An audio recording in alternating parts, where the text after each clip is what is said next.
Instagram teen accounts have automatic protections for what teens see and who can contact them, plus time management tools. And Instagram will continue adding built-in safety features to help create age-appropriate experiences. Learn more about teen accounts and Instagram's ongoing work to protect teens online at instagram.com/teenaccounts.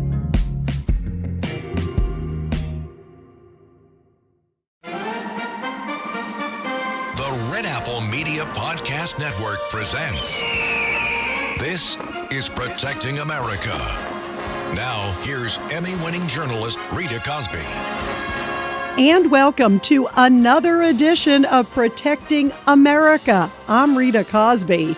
So how heightened is the threat environment on our homeland right now with the war on Iran and many other issues? Well, let's discuss this with former Secret Service Special Agent and also former Homeland Security Department advisor, a great security expert, Charles Marino. Charles, it's great to have you here. Hey, Rita. What keeps you up at night, Charles? Well, what keeps me up at night are all the threats that came across the border during the Biden administration. I think anybody in the law enforcement and intelligence agencies would tell you the same.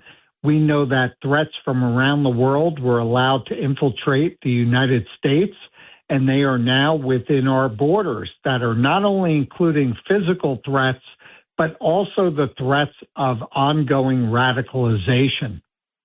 How poorly vetted clearly was it during that time? I mean, we know that there have been reports, I think it was over 200 plus known or suspected individuals on the terrorist watch list. I mean, that's just the tip of the iceberg, right? Well, it is. It's not only those that were coming across the border in the got-away buckets, but also those that were being intercepted and those that were coming in the legal pathways like asylum and refugee status, temporary protective status, that were unvetted being allowed into the country from over 180 different locations, including many special interest locations. So as a result, not only did we have a lot, thousands of physical security threats, but also those that were coming across that would then go on to continue efforts like radicalization within our own borders. You know, some of the recent cases obviously have raised a lot of alarm bells. How much, though, overall, do you think the war in Iran is playing a role where it's sort of stirring up the hornet's nest of crazies even crazier? Well, I think U.S. Action against Iran serves as an activation event based on those that are already in the United States and those that will view the actions that the United States took against Iran as a call to activate within the United States, whether part of a terrorist organization, which we don't have firm details on right now, or those that are lone wolves. And we've seen many examples of those activations, whether it's Austin, Texas, at Old Dominion University in Virginia, or in New York City, or in Michigan. So this is all very concerning, and unfortunately, we should expect this to continue. Do you believe that there are many sleeper cells that are just sort of waiting to get activated? We heard from President Trump, Charles, that he is aware that there are sort of Iranian sleeper cells, but he said, we're keeping an eye on them. We know where they are. Do you believe that we have a handle on them? You know, these threats are always a needle in a haystack, and thanks to the Biden administration, that haystack has become exponential. And so it's put agencies like the FBI at a significant disadvantage to detect and disrupt these threats going forward. So, you know, it's very hard to say. As Donald Rumsfeld used to say, there's a lot of unknown unknowns in the equation. And unfortunately, that's where we are right now. And I don't think that U.S. law enforcement or intelligence has a firm grasp on how detailed and how extensive these threats are. Yeah, how could they? Because so many of them, to your point, are gotaways, where, just so people listening understand, those are individuals who we have no idea who it is. They're just sort of a little dot that they see having crossed the border but not stopped. And they have no clue of that person's identity, right? So how could they have track of every single one, even if they do the best they can trying to clean up now? Well, that's right. And even though these gotaways have paid a substantial amount of money to work with the cartels, which have now been designated as foreign terrorist organizations, to come across the border as gotaways and evade detection, even though there was a probability they'd be let into the country, these gotaways went above and beyond in terms of the cost that they were paying to the cartels to evade detection, and now they're in. So one must ask, why? Why were they willing to pay so much money to avoid detection to come into the country? We've seen a 2,000% increase, for example, from Chinese foreign nationals, 18 to 35 years of age, primarily males. Why was China willing to infiltrate the United States to such a great extent? And I think, unfortunately, the answer is very clear. Yeah, how big of a threat, like you said, and many of them were military-age men. There's also been a rash of them, obviously, trying to infiltrate military bases in the United States or buying up farmland even by military bases. So obviously that can't be good news. No, it's not good news, which is why I continuously state that the first strike may not be via missile, but from inside the United States, targeting our critical infrastructure, to target our power grids, our water sources. There's no quicker way to bring a nation to its knees than to wipe out the electricity and water and other critical infrastructure that allows for the very survival of a country. So we need to be paying attention to this. I know the White House is very concerned about it, and we have nobody to thank but the previous administration under President Biden for the conditions that have now created the elevated threat environment that we find ourselves in now.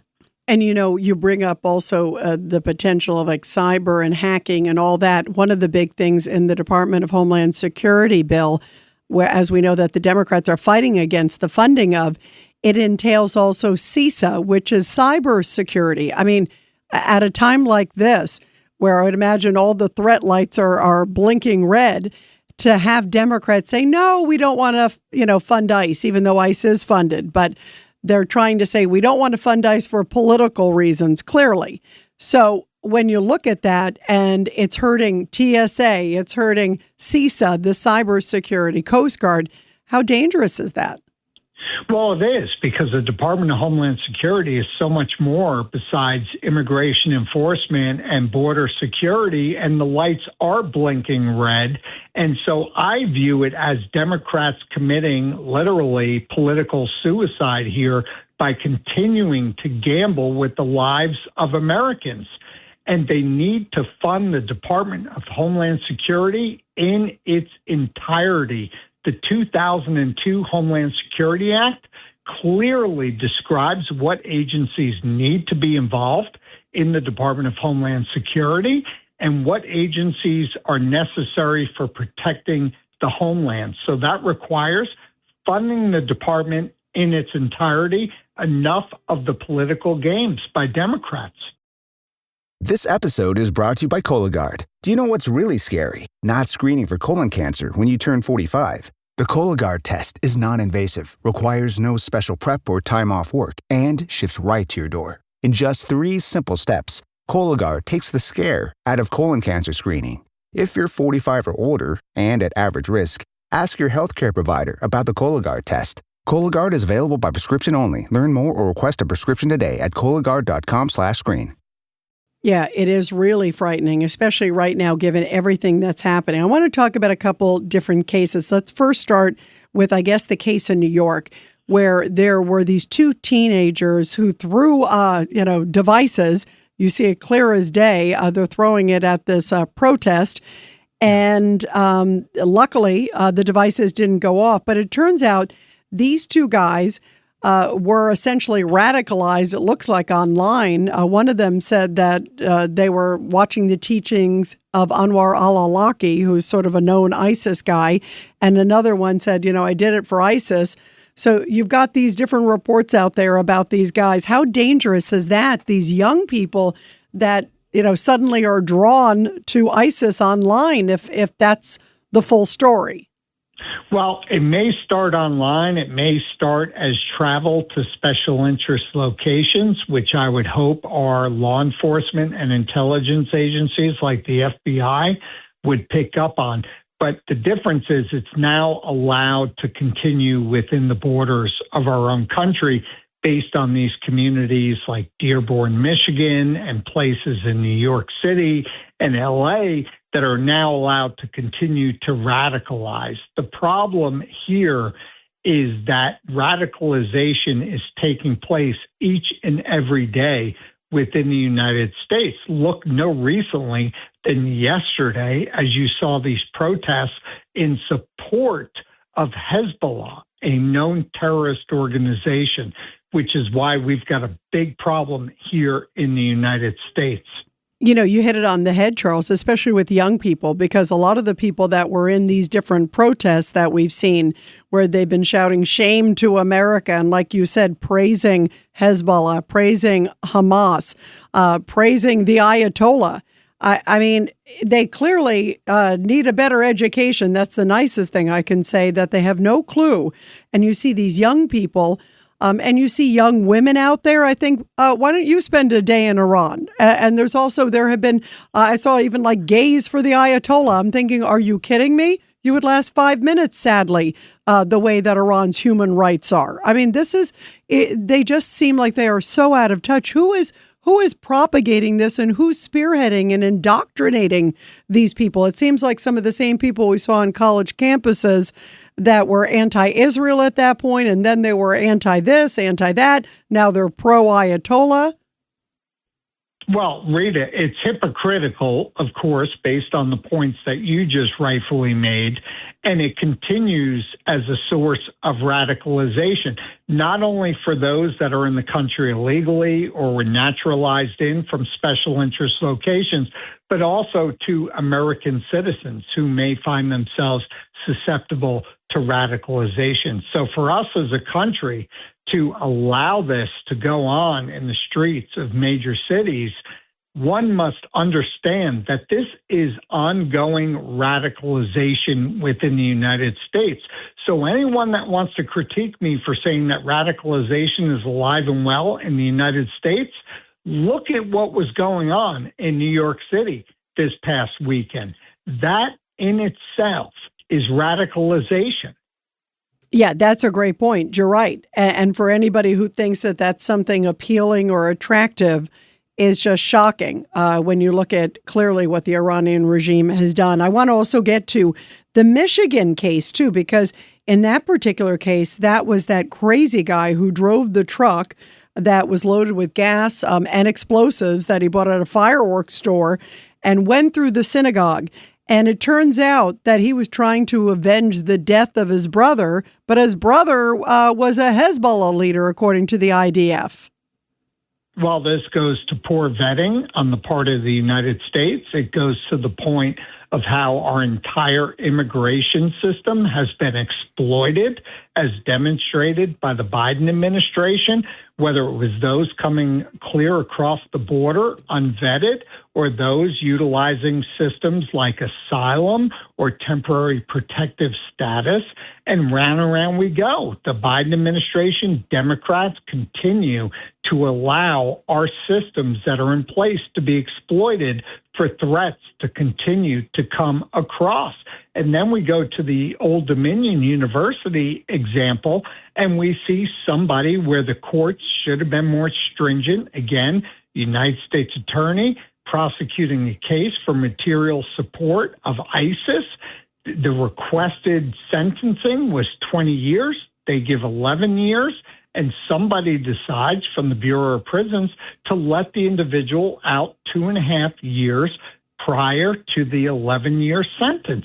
This is unacceptable. There needs to be accountability because it's costing American lives. And unfortunately, we see this playing out over and over again. And you know, it's interesting in that case, as you know, Charles, I mean, it looked like he got out a little early for, quote, good behavior. I mean, good behavior. You have pled guilty to, as you pointed out, material support for a plot against this country. My feeling is, throw them in prison and throw away the key. I mean, it's shocking that they would ever let anybody out for good behavior. And then the other thing is, wouldn't you think, a lot of people have brought this up about probation.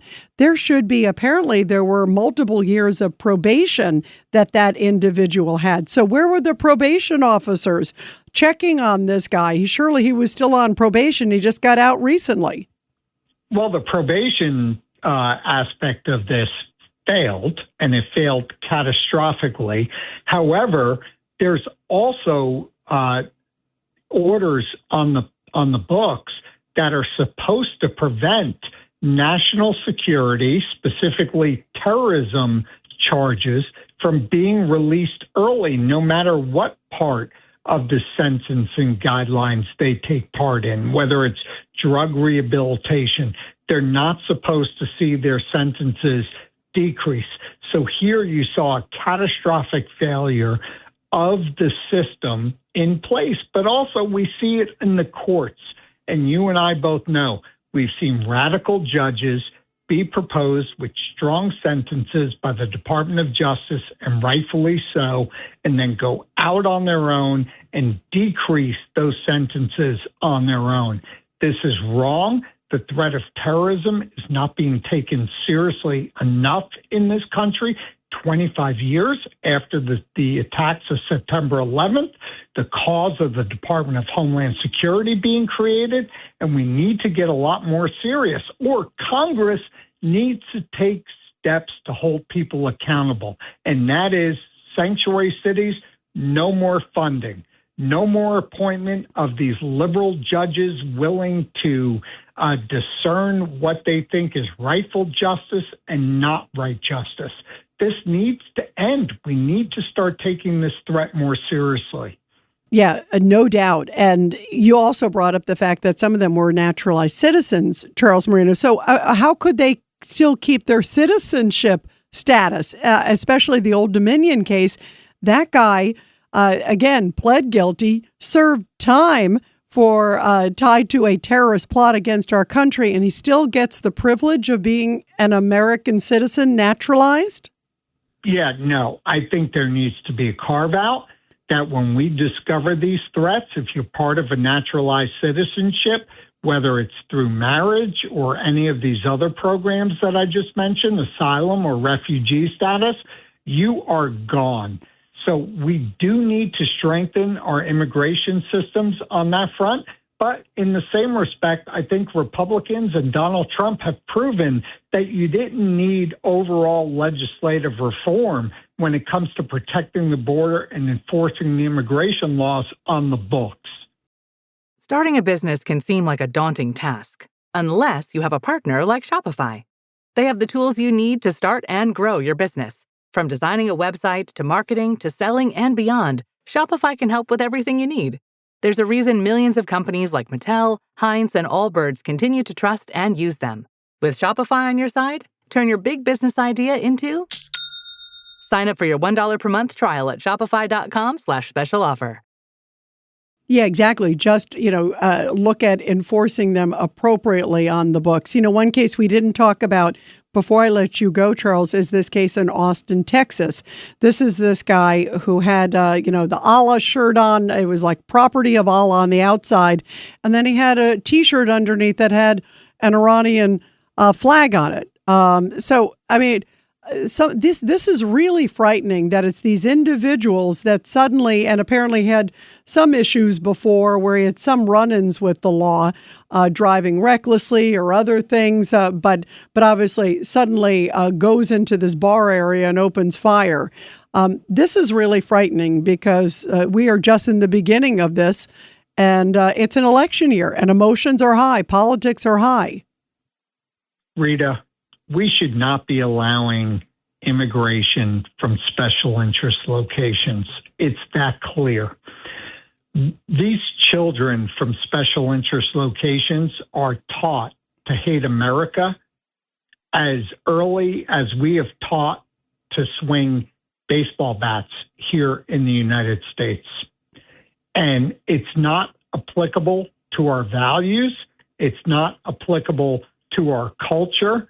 And these immigrants have no plans on assimilating to U.S. values and cultures at any time in their life. This is why these segregated communities in places like Dearborn, Michigan, are very dangerous. This is where the radicalization continues to take place within the United States. We better wake up, know that this is not practical to American values or culture, and diminish their impact on the country. Yeah, and if they don't love this country and appreciate this country and come to this country with putting America first and putting freedom first, we all have an enormous problem, and it's going to be felt for generations to come. Everybody, be sure to subscribe and share to this podcast. Charles Marino, this was so eye-opening, so important, and thank you just for your great insight on so many of these different important cases. And we are always praying and rooting for America, and it's great to have you. Thanks, Rita. And everybody, I'll be back soon with another great edition of Protecting America. And of course, you can catch me every weeknight, 10 p.m. to midnight on the legendary WABC Radio. This is Rita Cosby, and thanks for all you do to protect America.